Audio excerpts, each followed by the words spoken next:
us today. I just want to check that we're good for our colleagues online. Yes. All good, yes. Thank you, Meg. So today we have the honor and the opportunity to present a study that's been developed by CPDE, A Race Against Time and Tide. It's a study on the VNRs and SDG implementation, and I'll be taking on the moderation role. So we'll start off. My name is Josefina. I'm Policy and Membership Coordinator for CPDE. I'll give the floor to Matt Simons, for our Senior Policy Officer and Liaison, for the welcome remarks. Great. Yes, thanks everybody for joining us. It's a delight to be able to launch our 6th edition of this VNR study. We started it in 2018, sort of on a whim, trying to think of what we could do to contribute to the high-level political forum, and so we decided to ask our members how they see the implementation, but also the actual process of conducting voluntary national reviews at national level. And it's really matured since then into this really nice product that we do on an annual basis, and sort of expanded the scope of the study a little bit to really start looking at the domestication of the SDGs at country level, and really trying to, improve the engagement of, the idea obviously is to try to improve engagement of civil society at national level in the implementation and the assessment of the Sustainable Development Goals. So that's sort of the background on the study. It's a pretty big effort, so I would just basically use this opportunity first to thank our colleagues for joining us from CETA and from UNDP, and Patricia, who's a long time and active member of the CPDE. Thanks a lot to Rod and his team for helping us organize this. It's really been great working to pull this together.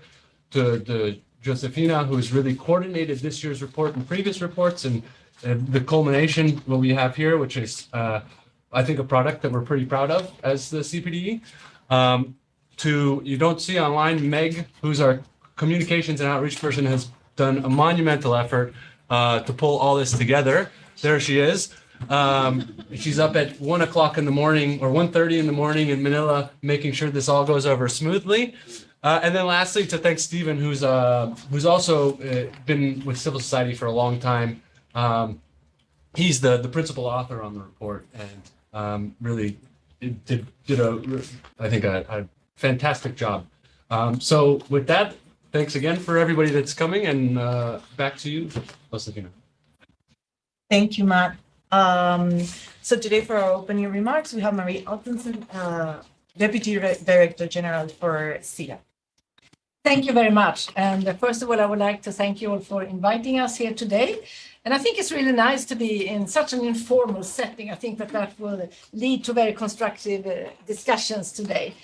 But I would also like to thank you, of course, for the important work that you are doing, and also to congratulate you on a very timely launch of the report. I must admit I have not read it in details yet, but I will do it after today.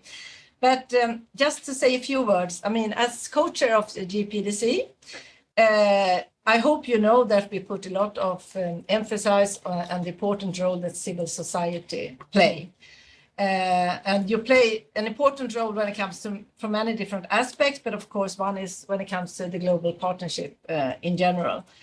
And when we say that it's important to have an inclusive partnership and a multi-stakeholder approach to development, and that is a necessity, I hope that you already know that is where we stand. And it is, of course, important because when we have an inclusive partnership and so on, it will strengthen both accountability and it will build trust among different stakeholders. And that is really needed today. I don't need to say anything more about that. But and also Swedish CETA, we have a long tradition of working with and also to support civil society, including the CPDE. And we fully recognize, of course, the vital role that civil society play in all partnerships. And I know that I have emphasized in many different meetings and so on, that without a vivid civil society, we cannot fulfill the SDGs or the commitment to leave no one behind. So I can't emphasize enough how important you are and the role that you are playing. Another thing that we are always emphasizing is that we strongly believe in the importance of supporting civil society in its own rights. That is something that we have also emphasized over the years, and I think that it's maybe even more important to emphasize that nowadays, because when we look at the shrinking space that you're all working in, it is clear that that is something that we need to continue to push for. And as I said, your report is very timely, and I think it is an excellent contribution also both to the HLPF, but also to the GPDC work in general. And so I would like to thank you for that. I know that to produce a report might seem easy, but it's a lot of time and effort that is needed in order to produce a report like the one that you have done today. And of course, coming from the GPDC and pushing for the development effectiveness and the 4 principles, I'm very happy that you have linked the report to the 4 principles: country ownership, focus on results, inclusive partnership, and transparency and accountability. So I think that is, of course, great. And the GPDC is also very much about improving the way that we work together through these principles, and as a means also to achieve the SDGs.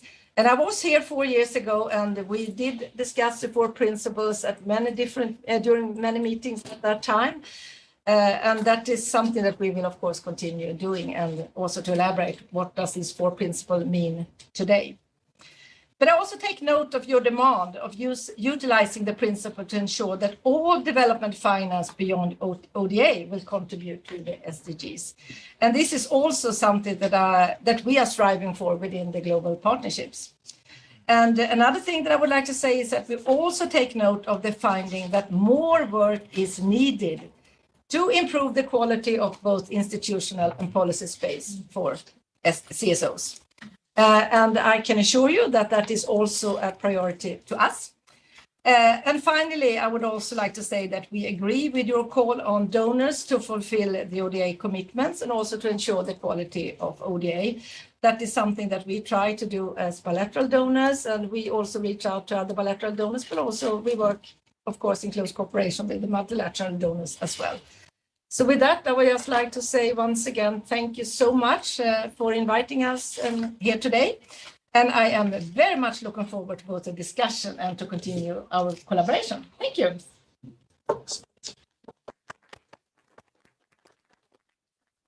Thank you, Marie. Thank you once again for being here and for taking the time to join us today.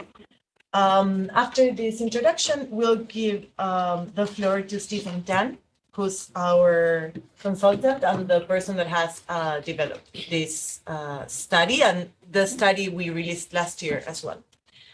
Just a small mention that Stephen has been working with civil society organizations for a long time. He used to work with CPDE as well, and he has also contributed to the development of the Philippines VNR last year. So he's very well known, he knows very well the entire process. So over to you, Stephen. Thank you very much, Joe. I'm just going to share my screen.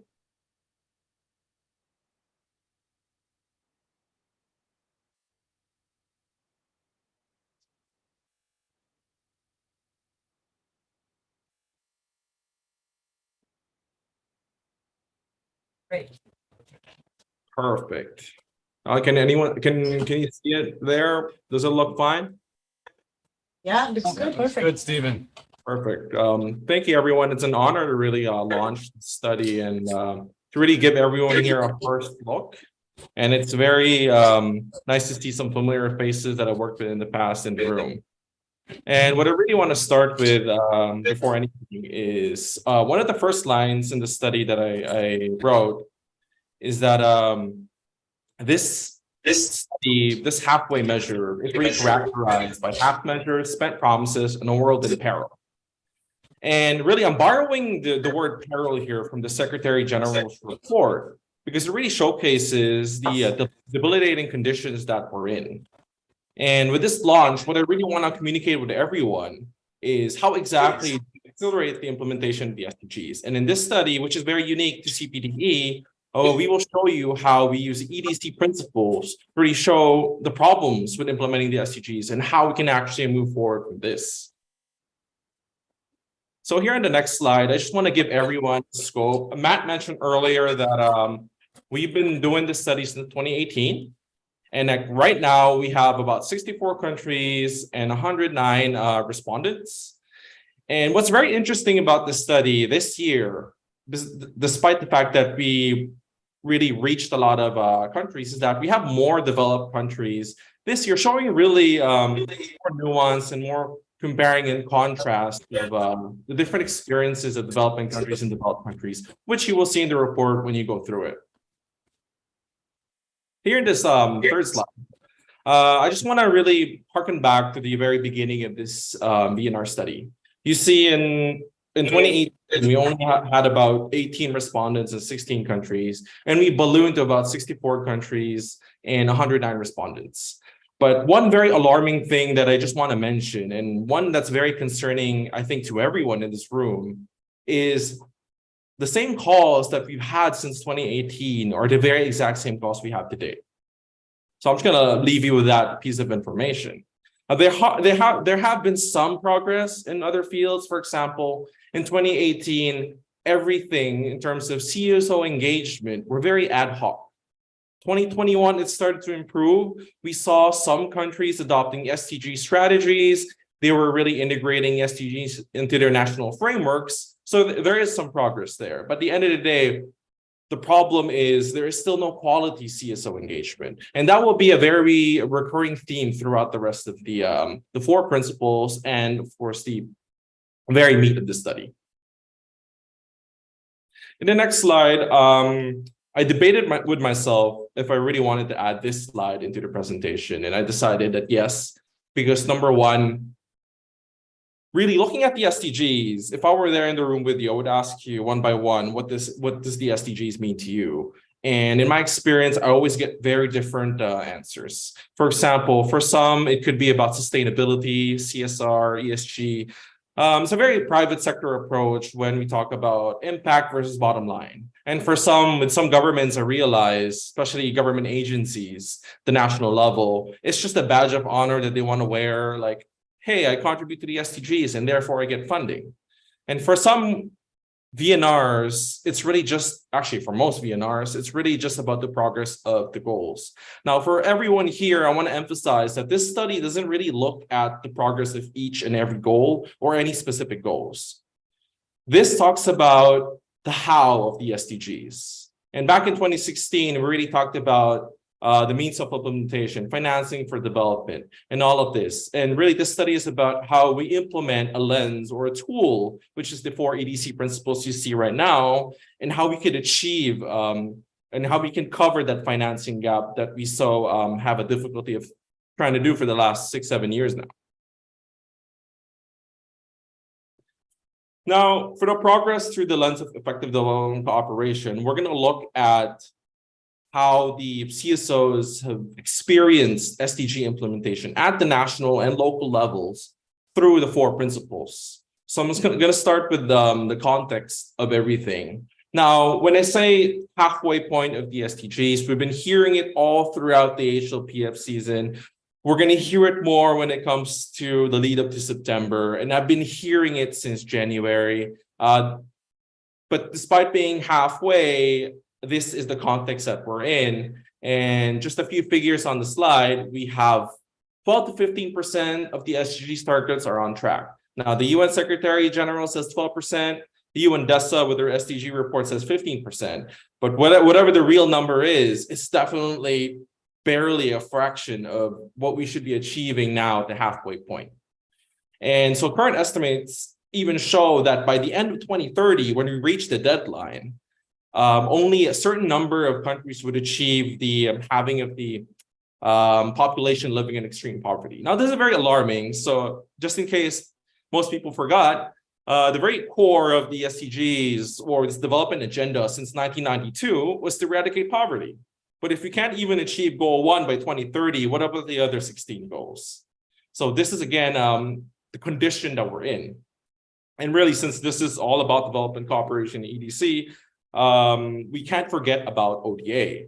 Now, official development assistance, the core purpose of that is to eradicate poverty. But as you can see, by 2018, the OECD DAC donors have not reached even half of their agreed 0.7% of GNI for ODA. So this is a very alarming context that we are in at 2023. And so right there in this slide, in this green bar, we encapsulated the very recurrent themes that we're going to have in the 4 principles. Barriers and gaps, especially for CSO engagement in VNR and SDG processes, are still very rife. Governments still do not support civil society. There's scant SDG information, and there are very disabling policies for civil society involvement in the SDG process. Next slide.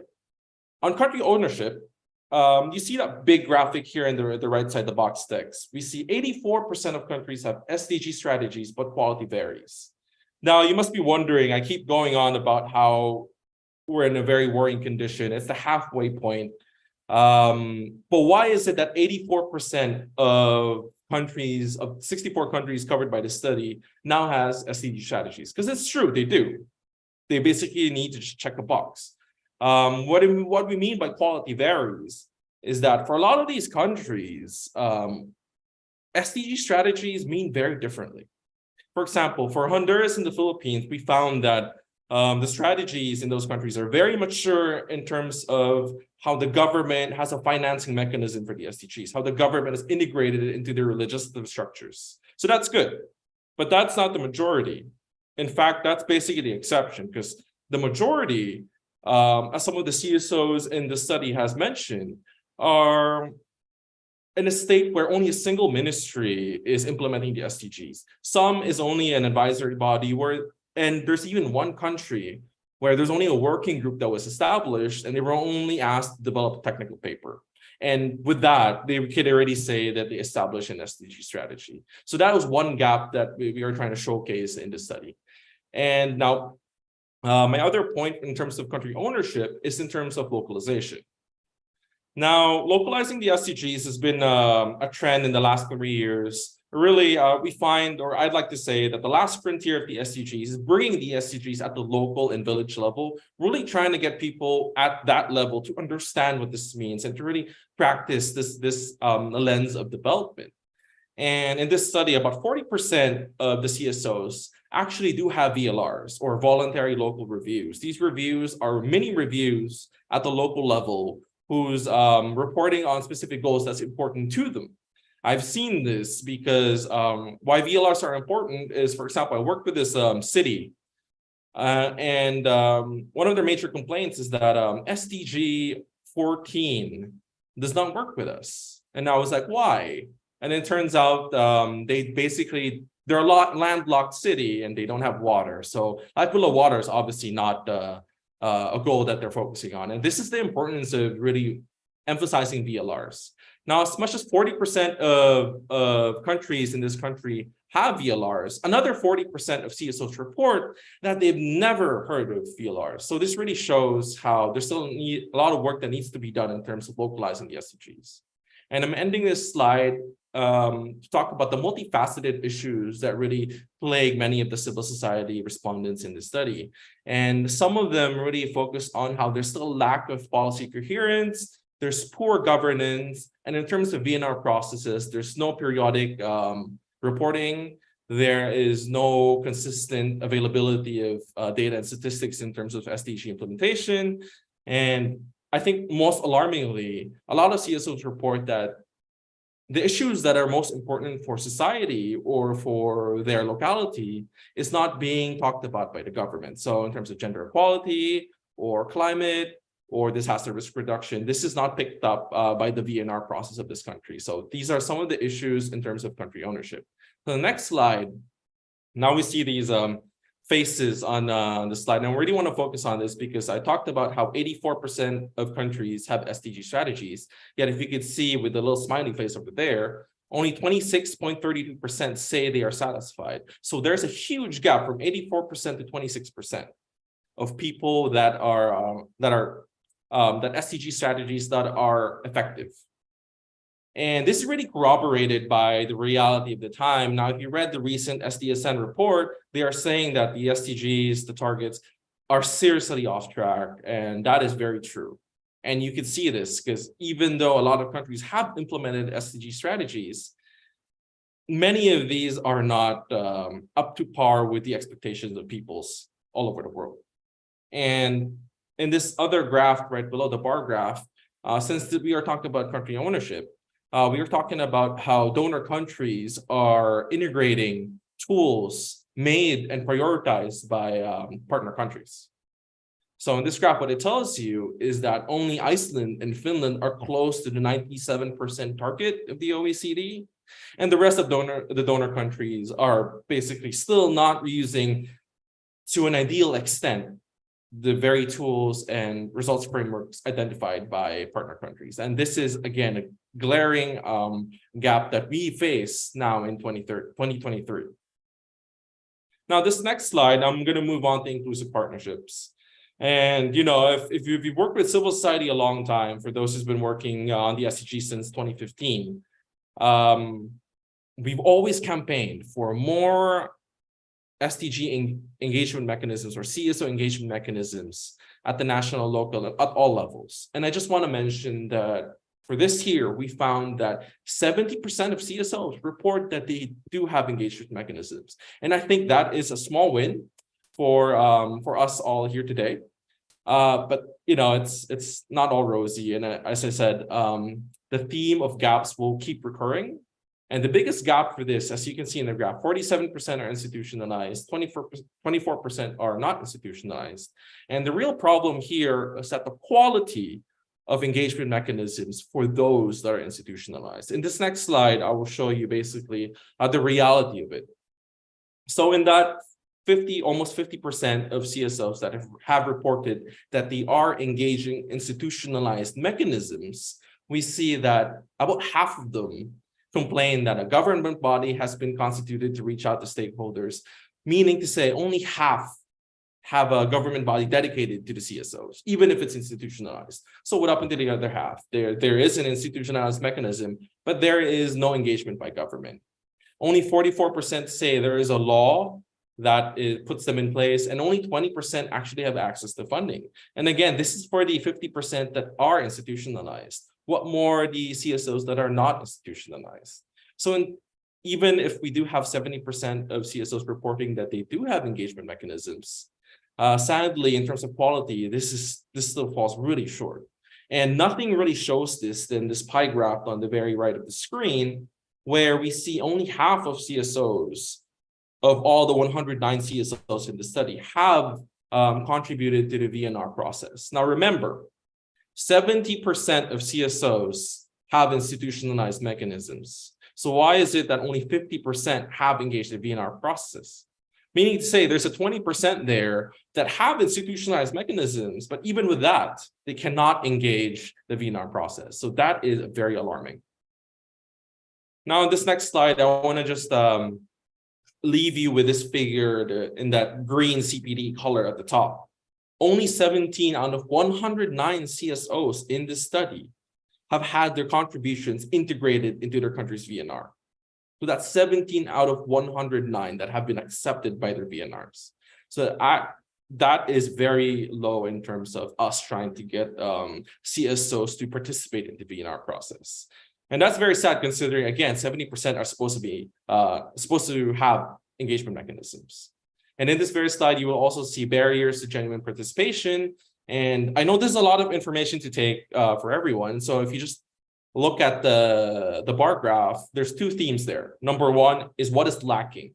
There is a lack of resources and there is a lack of information. That's number one. Number two is the disabling environment for civil society. Here is CSOs and CPDE. We always campaign for an enabling environment for CSOs. And the fact of the matter is, the big theme is that consultation structures are still limited. And number two, there are still a lot of bureaucratic challenges or red tape for CSOs to engage CSO engagement mechanisms. So there is really this growing disabling conditions for civil society, despite the fact that there are existing engagement mechanisms. Now, moving on to the next slide, I will talk about transparency and accountability. Now, I've been quite dark and pessimistic in the last few slides, but for transparency and accountability, surprisingly, and when I was writing the study, I was pretty surprised too. There's actually a lot of progress in terms of this principle. In fact, throughout all these classifications that you see on the table today, this have increased a lot since 2018. So there is an increase in terms of better access to information and transparency of government to their people. So that's good, but that's not the entire goal of transparency and accountability. So we asked CSOs in the study, how do you feel about the information that you now have access to? Because if you could see the third bar graph, it says report outcomes and frameworks are publicly accessible. We have about 70% there that says they're pretty accessible, 70%.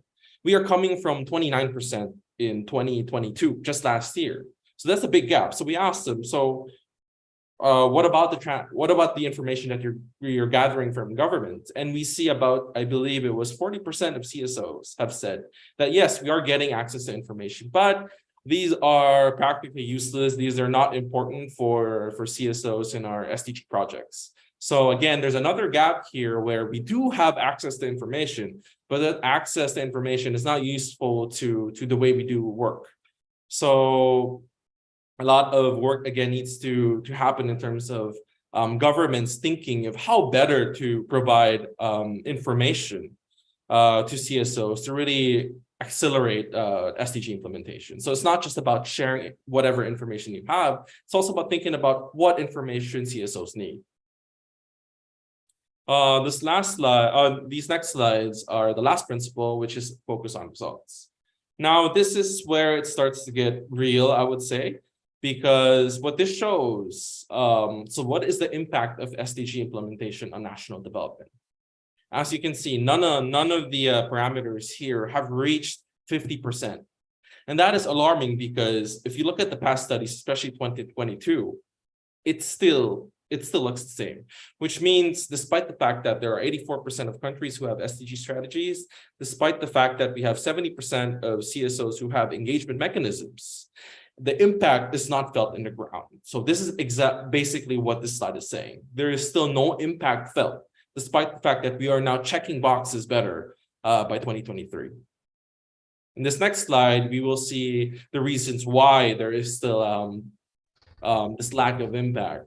And one very interesting thing about this table that I wanted to show, because I couldn't really fit in one slide, but as you can see, when in terms of barriers and gaps, we have two areas here which are reaching 70% and 60%. So 70% of respondents are saying CSOs are not sufficiently consulted, and 60% are saying that there is still no allocations of budget for CSOs.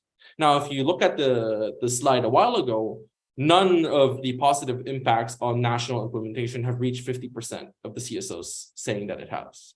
But now in terms of barrier and gaps, a lot of CSOs are reporting that there are just way too many gaps in terms of how we implement the SDGs. And I think one very important thing to note here is that all of them are almost above 50%. One of it is the low awareness regarding SDGs among implementers at the national level. And having worked at the national level for the government before, I can say this is true because a lot of national government agencies do not really understand what the SDGs is. So even now that we're halfway into 2030, a lot of people still do not understand what we do and how we implement the SDGs. Now I'm going to move on to the conclusion and recommendations of the study. And just a quick recap on what we talked about. Again, I want to emphasize to everyone that's in the room and tuned in online that this study really looks into the how of the SDGs. We are not looking at each and every goal. I always tell everyone, the SDGs are not about the goals. It's about the means of implementation and how we're going to achieve them. So we classified it through the EDC principles. And so it's divided into that right now. And for country ownership and inclusive partnership, we do see some progress in terms of the facade. But in terms of quality, gaps remain. And although transparency and accountability has improved a lot, we see that the information being shared by governments are not really usable for civil society. And last of all, focus on results, which really talks about how we see the impacts on the ground, which basically is the core of the SDGs, have not been met, despite the fact that it's 2023. So what do we do now? And these are the overarching demands of CPDE, which we have been pushing for the last few years, and we believe is very important in terms of the findings that we see in this study. Number one is to utilize the effective development cooperation principles to ensure that development finance, especially ODA, contributes to the SDGs. So what does this mean? Now, since it's the halfway point of the SDGs, there will be undoubtedly like a lot of discussions on new measures and how to bridge the financing gap. And we want the EDC principles to be enshrined in any solution that involves bridging this gap and reaching the 2030 goals. One very important utilization of the EDC principles, for instance, is how to engage the private sector in terms of really accelerating growth. Because we can't just unload all our responsibilities and burdens to the private sector. So using the EDC principles and the Kampala principles really brings into like a different way of how to bridge the gap, but doing it responsibly. And number two, of course, we have to emphasize that the donors must really meet the 0.7% GNI target for ODA that they promised since time immemorial. Number three, the overarching demand on more attention should be placed on achieving results that deliver the pledge to leave no one behind. So this is, again, in 2016 and 2015, I remember when the first mentions of leaving no one behind started, I thought that would only go on for the first 2 years. But surprise, surprise, halfway point, we're still saying the same thing, which means we have not achieved that at all. So really what this third overarching demand is to really work with the people who have the most to lose and really to put the furthest behind first. And the fourth is, I think in terms of CPDE demands and messaging, this has the most maturity. Because back in the day, especially during the HLM2 in 2016, we campaigned for more institutionalized spaces for civil society and more inclusion. But now we are still campaigning for that, but we are putting an emphasis on the quality of these engagement mechanisms, because as this study shows, some that have institutionalized mechanisms still suffer from not engaging those CSOs. And on the next slide, I believe this is my last slide, we just have a few specific demands on each and every principles. Again, this is the EDC principles at its core, and really abiding by these 4 principles can really help in implementing the SDGs. So for number 1 is country ownership. It's all about how to re-engineer these involvement of SDG strategies into the national frameworks of countries. Because if you read a VNR, chapter 2 or chapter 3 would always ask you to talk about how the SDGs have been implemented into policy strategies and into your Congress, into your parliament, but it doesn't really talk about the quality of how this integrated. It's just a check mark. If you have the SDGs in a diagram that shows your government, you've achieved your SDG strategy. So this is wrong. And really, to really talk about country ownership is to really listen to what partner country needs, and really is to emphasize the quality of such SDG strategies being implemented at the national level. Number 2, again, I just would like to reiterate inclusive partnerships. The problem here, again, is quality. Yes, there is an increase of engagement mechanisms for CSOs, but we now have to turn our eyes into the quality. How effective are these in influencing policies, and how effective are these in terms of VNRs? Because again, as we saw, only 17 out of the 109 CSOs have had any contributions to their VNRs. In terms of transparency and accountability, if you remember the other slide a while ago, there is good progress. However, it shows that even if governments are transparent, CSOs are not finding any of this information very useful. And there needs to be more alignment in terms of governments asking CSOs, what kind of information do you actually need to implement your SDG projects? And finally, focus on results, again, improving impacts, unblocking bureaucratic issues, red tape, and all those myriad of factors that are really blocking progress of the SDGs at the national and local levels. And chief emphasis on focus on results really talks about how resource mobilization and budget planning is very important and how these should be taken into account, include CSOs. And I believe that's it on my end. And thank you very much. I look forward to the discussion that will take place after this. Thank you very much, everyone.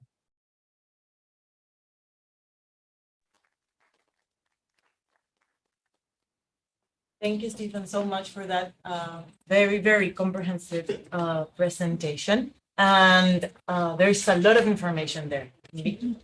I have so many thoughts already, but I want to give the floor now to Patricia. Patricia Akakpo, she is the Global Coordinator for the CPDE Feminist Constituency and also Executive Director for the Network for Women's Rights in Ghana. So just some reflections from the national country level perspective and experience from your end. Thank you. Thank you, Joe, and also thank you to CPD for giving Netra the opportunity to share our national level experience. Since the adoption of the SDGs, Ghana has submitted 2 reports, 2019 and 2022, and the experience I'm going to share will be based on the 2022 our engagement in the whole process. Of course, it has not changed. With Ghana, with adoption of the SDGs, a national CSO platform on SDGs was formed, and there were sub-platforms. So NETRAD is part of the SDG 5 platform. And what we see is that when you look at the VNR processes, when I look at back at 2019, we were the ones that through CPD producing a report, we were the ones that engaged government on what they were doing. In 2022, we only got wind of the VNR process when we saw on national TV that it has been launched. And of course, so we have to follow up to see that what they had a roadmap. But one of the things that we've realized is the roadmap is right through. So there is a roadmap to target women, to target youth, to target different sectors to ensure that their views are represented in the VNR reports that will be compiled. But the processes, and one of the things that is in the CPD report that has just been launched is the fact of the quality of the participation. So there is a roadmap guarding the processes. But how CSOs are engaged is an issue. One of the things we also realize with our experience with the process is that the institution responsible for managing the VNR process in Ghana, which is the National Development Planning Commission, has set up SDG Implementation Coordinating Committee, which has a member of the CSO platform on board. But then the participation is also limited to members of the CSO platform. So then if you are not a member of the CSO platform, then you miss out on engaging the process. You need to find your own way in engaging on the process. There was a national validation workshop on the VNL on the 2022 report. And one of the things that came out was a huge gap in data. So the consultants had challenges of assessing data from the relevant institutions that were responsible for SDG implementation. And they also did complain about even getting data from CSO. But the point is, for the institutions responsible for SDG implementation, most of them are not even aware. So then if you are not aware, how do you then localize it to ensure that SDG strategies are part of the plans that you developed? And therefore, CSOs, if you limit the participation to just this CSO platform that's responsible for SDGs, and you don't engage the other CSOs that are not members of the platform, how do you even get quality data? How do you get data from the CSOs to be able to feed into the report? And because I'm also coming from the feminist sector, I'm interested in even how women groups are involved in the whole process. One of the things we realized was that for NETRAD, because we keep pushing, and I think also because we are focal point for CPD, so we are always interested to follow up to see what is happening. Most of the women groups are not part of the process. So then the reports also don't bring out the gender analysis. You don't have adequate information on gender.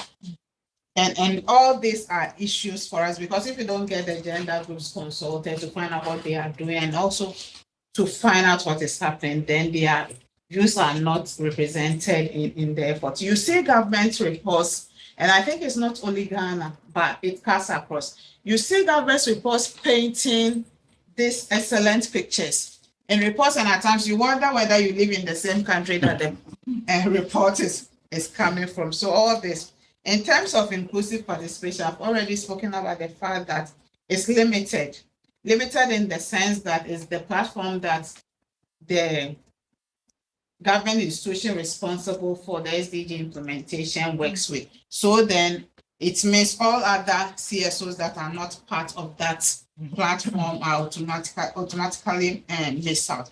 And even with the platform, it was the setting up of the platform was facilitated by government. So you would expect that government will support the platform so that they can also reach out to even other CSOs that are not part of the platform, but they don't receive any support from the government. So they are also challenged in their efforts to even reach out to wider CSO community to ensure that they are part of the process. And I also want to point out that the CSO platform also produces shadow reports. When government issues their shadow reports, they also produce shadow reports. And one of the things that they look at citizens' perspective on the SDGs. And at the local level and at the district levels, you see that many citizens are not aware of the SDGs.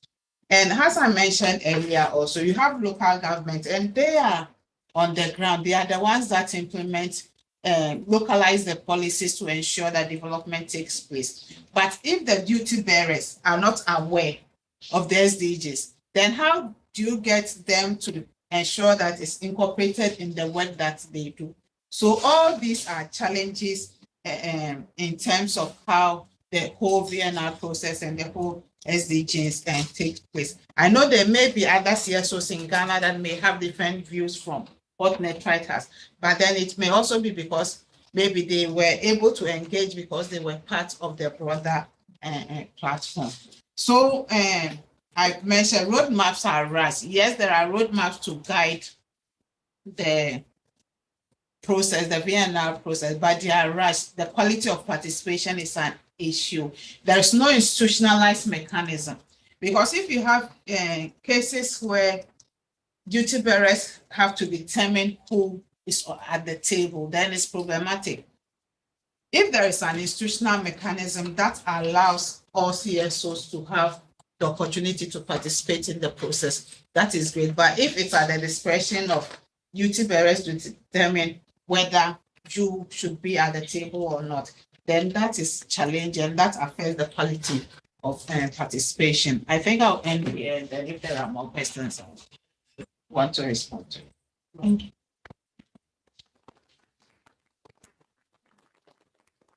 So we don't have a lot of time, but move on to the reflections and then we take on the questions, right? Yes. Yeah, okay. So I would like to give some space for Walid Badawi, if I said that correctly, Deputy Director of the Bureau of External Relations and Advocacy at UNDP, for some reflections on the study. Thank you so much, Josephina, and welcome to all of you to UNDP and to our co-chairs, Ms. Ottoson and Meja, and great to see you, Matt. Really good to have you all here. And thanks first to CPDE, of course, for inviting us to be part of this launch. I think a great report Stephen, great presentation. I think would fully agree with the findings, and the track record is mixed. And just having spent, let's say, the better part of my 30 years with UNDP, most of it in the field, I just returned from Kenya, where I was UNDP resident representative there. And a lot of, Patricia, what you've just said and what the reflections in the presentation that were made are very, very pertinent. And I can see it because UNDP has accompanied the government of Kenya, of course, in the VNR process, having submitted as the country 2 VNRs. And as being in the country supporting this from a UNDP perspective, and noting, of course, it is the government's responsibility to make sure that all stakeholders are at the table. What I would observe are a few things. One, the institutional coordination mechanisms are critical and they are underinvested in because they're not sexy. If I were to put it bluntly, they're not very sexy, and being very, very fragmented in how projects, and this is an area where UNDP, through its core resources, actually does use its core resources to support these non-sexy areas where projects come in and or donors come in and they want to see, how are you going to put a donor flag on an institutional coordination mechanism to bring in stakeholders? It's not possible. How are they going to justify it back to their constituencies to say we've given X amount of dollars for, coordination mechanism? Not exactly easy, but that is part of the challenge that I see. But this is not only affecting the qualitative participation of civil society organizations within the mechanism, it is all of the stakeholders that need to be there around the table in an organized way. And Patricia, I think when you said some civil society representatives are there, but maybe not others, I think that's also part of the problem. How do civil society organizations at country level organize themselves in a way that they are actually the right entity to be on the table, but also able to coordinate from within? I can tell you, the government counter for its SDGs Kenya Forum is the accredited civil society consortium representative for Kenya on the Interagency Technical Working Committee for the SDG, the VNR report preparation.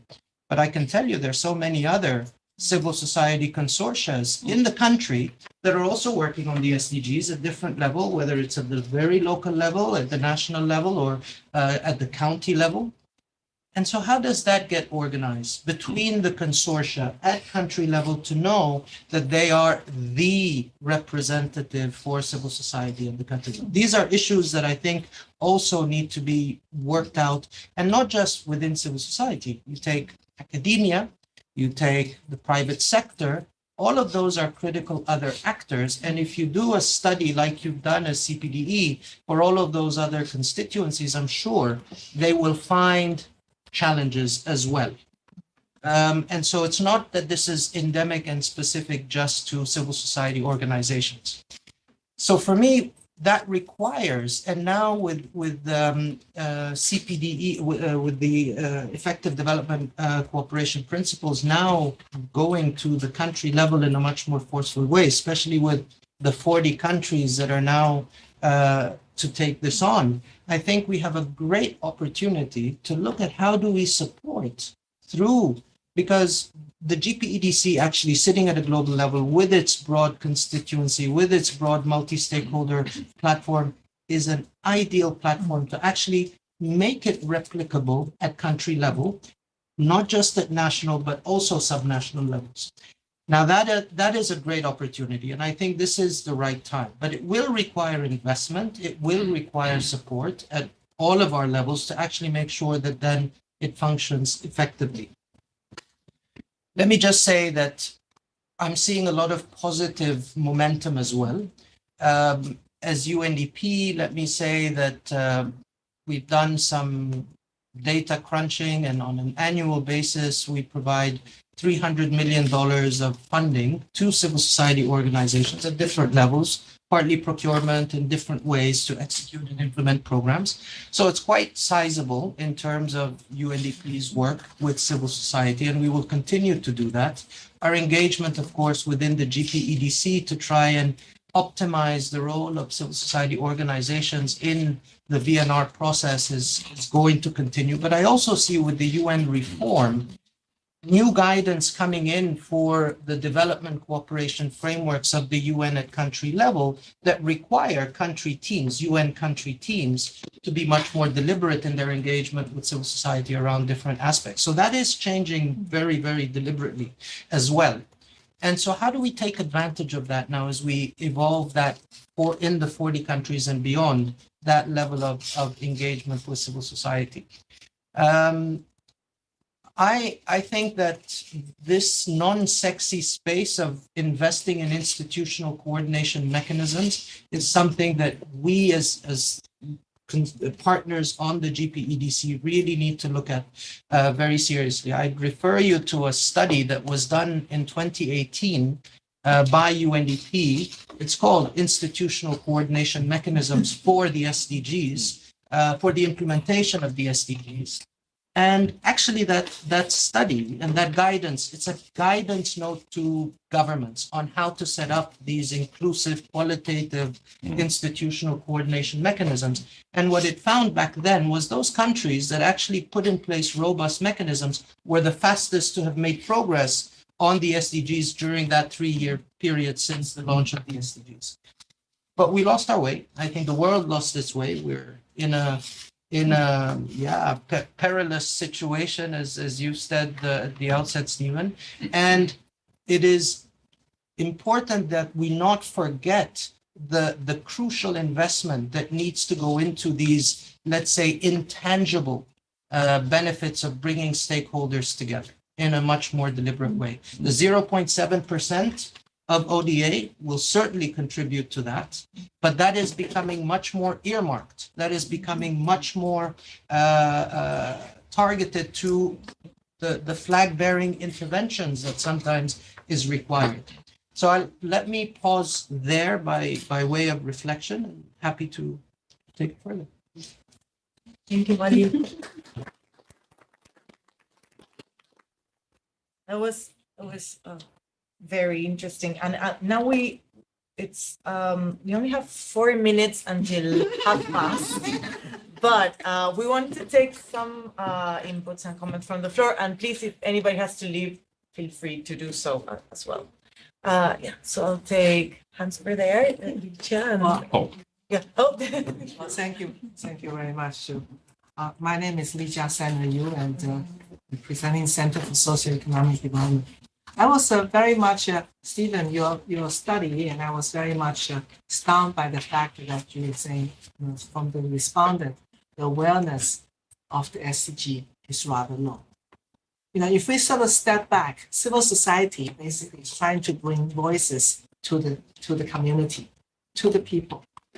But if there's no demand, because people just do not know, there is a vehicle, a policy framework, to promote the general well-being of the society, how would the civil society going to operate in a more active manner? And also, who's going to hold government accountable if you are not aware that government has signed up to the 2030 agenda? And so the accountability issue also does not naturally come in. So I was just wondering, in terms of all the experts in the room, what do you suggest as a way to close this gap so that we could actually find that before Patricia used the words, the duty bearer, let me say the rights holder, the citizens, could actually become more active and more in the forefront to drive, let me use the word purposely, the performance of the CSO as well as the government. Thank you. I believe I have Raymond and then Barbara. Well, thanks for the study. It's very interesting to read, also to hear what UNDP is doing. I was just wondering, I'm Raymond Sana, also from the Center for Socioeconomic Development, and we've been with it, the process since 2013. I think if anybody knows of a study which shows the benefit of countries for including civil society, that would be, I think, a very useful study to refer to. I don't know of anyone, but since to look at the national level, I have difficulties with the national VNRs for some of the countries that have been looking into it more closely. What seems to be really have taken off quite well are the VLRs. And I think if we could maybe in the future, if your study could focus on a few cities that clearly have committed themselves to the process and provided data, so a little bit of a causal link could be made compared to cities which have very good civil society participation versus others who neglect them or push them aside, and then have comparative performance data on the 17 goals. That would be a very powerful message. That's what I wanted to say there. Barbara? Yes, a couple of questions triggered somewhat by what Patricia was saying. I wonder whether there is experience or information with regard to whether CSOs have started to engage in the process and have dropped out. And if that's the case, for what kinds of reasons? I mean, I know of some particular examples myself, whether they either dropped out because of some of the difficulties of perspectives, or at the last minute, the government chose not to include their contributions. So I just wonder whether there's any experience or knowledge there. And similarly, of CSOs that might have chosen not to engage, given some of the framing and parameters. And then also just thinking of some of what's going on in terms of the UN reform and the work at the country level and the emphasis. I can't name you at the moment the exact surveys, but there are some surveys that are used to gather it from the UN to prepare a QCPR, to prepare reports of experiences at the country level. And I know that some of the questions in those surveys actually relate to the extent to which the country office, the resident coordinator, the UNCT, whomever, have actually been involved in helping to prepare VNRs. And it seems to me, linking that to the comments that you were just making, how that actually could also be something that we could have more information and could help to support facilitating, if that's the word, or awareness or whatever. But I do know that that it is included in the surveys, and I can't remember the statistics, but I think it's something like 20% the last time I looked of experiences where country offices were actually involved in working with government. Now, of course, I mean, we know some of that is quality of engagement and some of that is hire a consultant and write the report, etc. So all of these quality issues are definitely relevant there as well. But I'd just be curious to know whether there's any information there. Thanks. We take some more? Yeah, okay. Sorry, yeah. And before, I think that Georgina also wanted to provide some input, but how do we do with the... Sí. ¿Podemos? Sí. Breve. Probemos. Dos cosas. Uno, hay desmotivación sobre la implementación de la Agenda 2030 por el desconocimiento que tiene la ciudadanía. Okay, so I'll translate that. There is a lack of motivation on the implementation for Agenda 2030, given the lack of knowledge among citizens about the purposes. Necesitamos más procesos, más campañas de divulgación We need more processes, more campaigns to sobre qué es la agenda, about cómo what the beneficia agenda y is su about, impacto. how it benefits and its impact. Y el segundo punto es que las organizaciones tienen cerrados los espacios cívicos de participación. The second point is that civil society organizations have closed civic spaces to engage, Pero tienen la fortaleza de conocer metodologías, recursos para monitorear desde lo local. but they have the strength of having knowledge and monitoring mechanisms for what's happening at local level. Para medir los Strength of impactos, knowing what's happening at the local level. para medir impactos de los programas, To proyectos, measure the actual impacts of políticas programs públicas, and public policies, pero necesitamos recursos.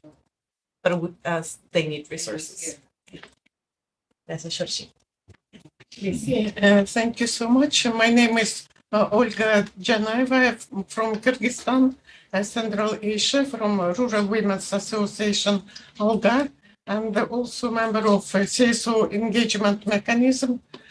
So I would like to express high appreciation of this study, and it is really like incredible work, and we need to publicize it and to make this it accessible to wider civil society organizations. What I miss maybe in this research, maybe there is a place exploration on the ways how to increase the effectiveness of participation. Because I think that there is like a point for development of partnership between different stakeholders and multilateral partners. For example, I would also take the chance to express gratitude to SIDA and to UNDP supporting program for involvement of grassroots women's organizations, marginalized group in this process in our countries, and I know that in Asia Pacific countries as well, so that women via monitoring of the SDG implementation, they become like owners of this process, not just participation, but they feel that there is a ownership of them of the whole process of achievement of sustainable development goals. And I think that these good experiences we also need to include maybe in the next study. It's like, for example, feminist participatory action research or monitoring of SDG implementation by women's grassroots women's organizations and groups. So it is a very good experience, is supported by UNDP and SIDA. And so I think that we can also collect from other countries these positive experiences, how to increase effectiveness of not participation, but like becoming owners of this process. And thank you so much. It's a great study, great research. So very. I think we have one last comment from Meja. Oh, yeah. And then we'll go back to the speakers so that they can wrap up. No, thank you. And also let me join others in congratulating CPDE for this excellent work. On the issue of institutionalization, I think we need to be able to look at the layered approach, okay? Like what you were describing and what Patricia was describing is structured. Basically having a structure that is supposed to facilitate.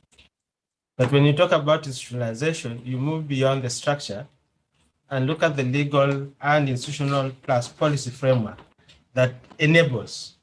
Because in the context of SDG, indeed, because there is a global interest and there's a structured framework that has been laid out globally, so governments are able to, I mean, it is a requirement. So civil society form a forum like what was describing and like one in Ghana, but then we have to think through if it's really about looking at the overall development agenda, how do you bring civil society in the process of planning, implementation, and partnership?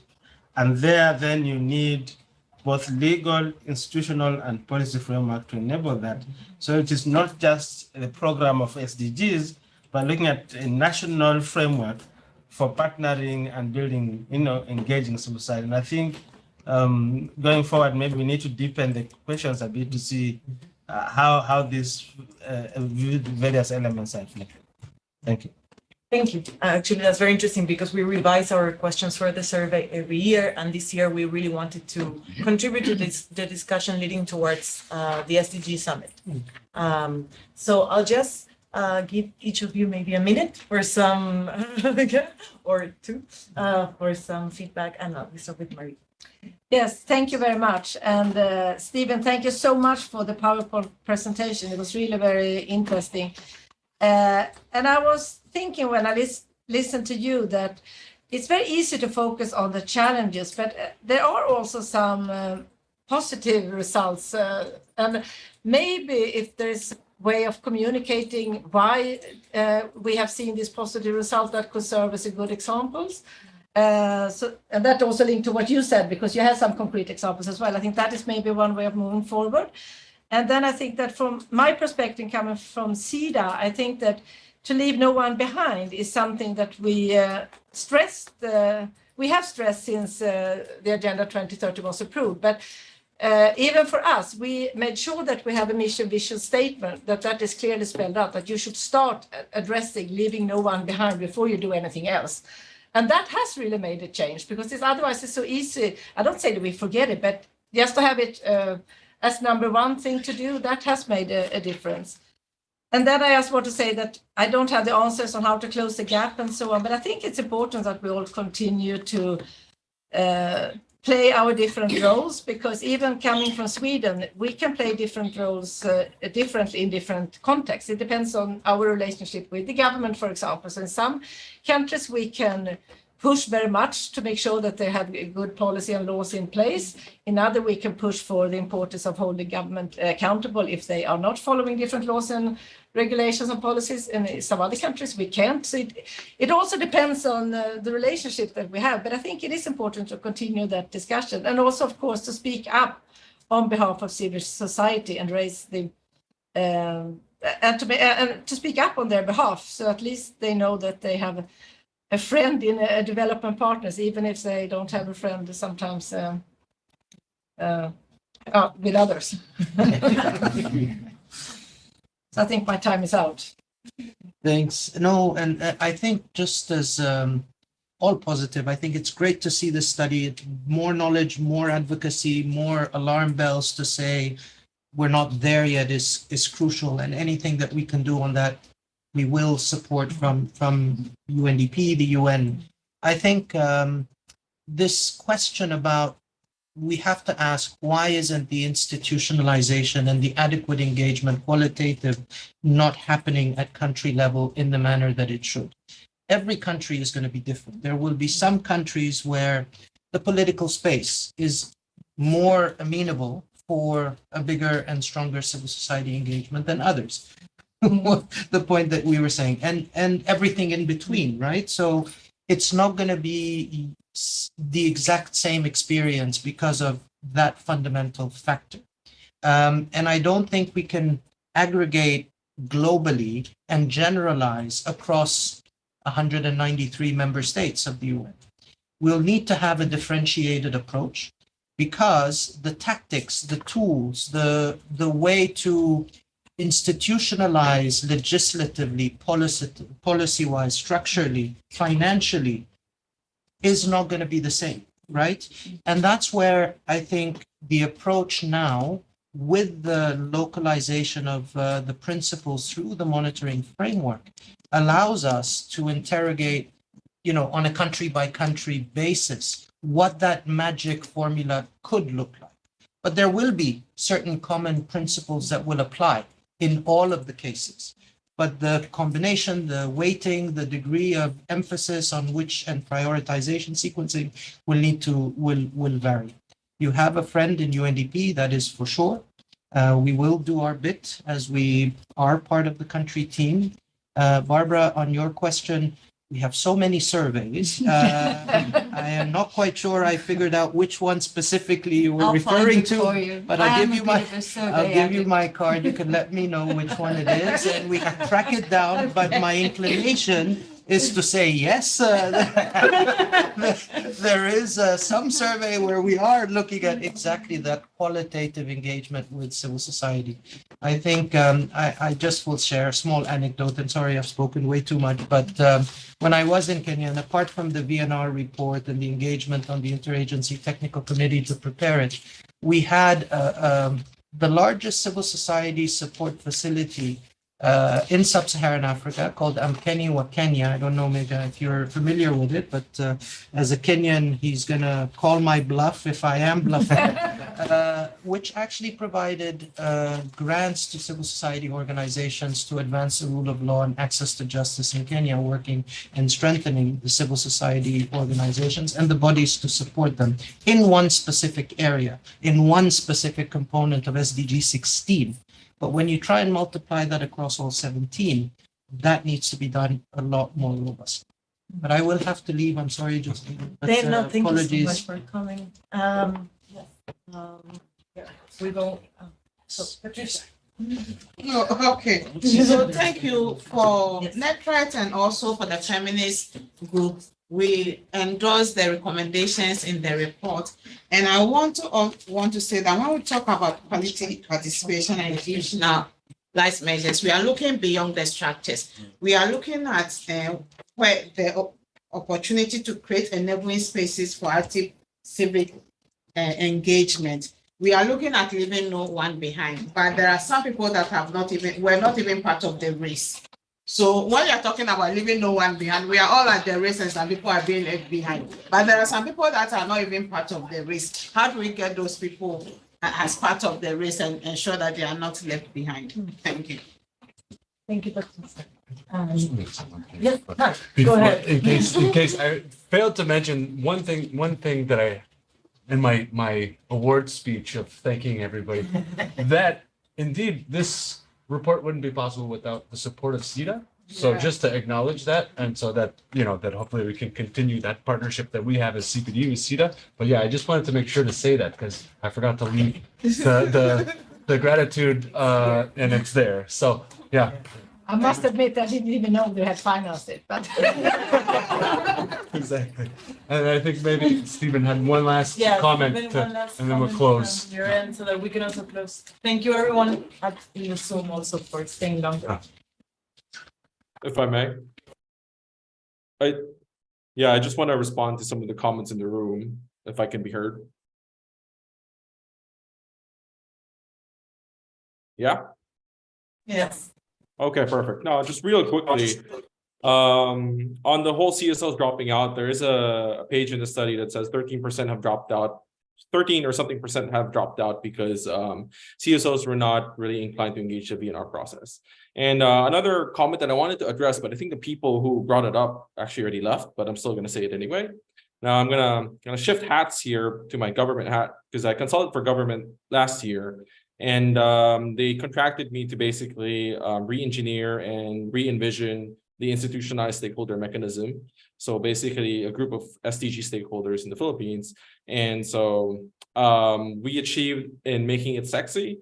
And in terms of what I want to point out is that that actually helped in terms of raising awareness, because once we made it very palatable for a lot of CSOs in the private sector, they actually joined. And through their networks, the country government, with the help of UNDP and their country Europe, was able to really cascade the SDGs. So I think there was one person who was asking how they can better raise awareness. This is really, it goes hand in hand with institutionalized engagement mechanisms. And that's really where I want to leave that off. So that's it. Thank you so much. And thank you for the valuable contributions of everyone and the ideas for next year's study. Thank you. I think that's a wrap up. Thank you everyone for coming and for staying a little bit longer. And there's copies of the study in English, French, and Spanish. If you want to take, you can take more than one as well if you want to share. Oh, no. No. Oh, no. That doesn't. Okay. Thank you, everyone. Thank you. Thank you. And there's some lunch also. Yeah. If you didn't I get think anything, we just couldn't the enjoy a last- lot yeah. at the start of it. Thank you so much. Thank you. Great, it was so good. Thank you so much for coming and for taking the time. And hopefully we'll. Someone gave me a No, yeah. like that. Enjoy our day. It's